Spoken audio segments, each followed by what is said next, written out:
એક સરકારી અમલદારનો દીકરો કફરનહૂમમાં માંદો હતો.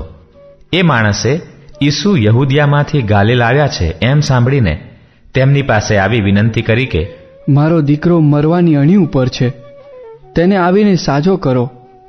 ઈસુએ તેને કહ્યું, પરચા અને ચમત્કાર જોયા સિવાય તમને શ્રદ્ધા બેસવાની નથી. પેલા અમલદારે તેમને કહ્યું, પ્રભુ, મારો છોકરો મરણ પામે તે પહેલા આપ પધારો.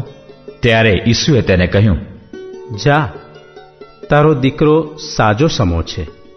પેલો માણસ ઈસુના વચન ઉપર શ્રદ્ધા રાખીને ચાલતો થયો.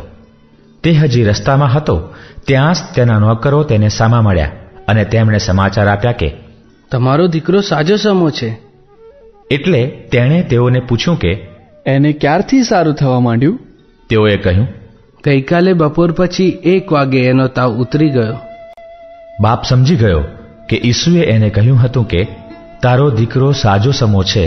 તે જ એ સમય હતો. આથી એની અને એના આખા કુટુંબની શ્રદ્ધા બેઠી. ઈસુએ યહૂદિયામાંથી ગાલિલ પાછા આવ્યા પછી કરેલો આ બીજો પરચો હતો.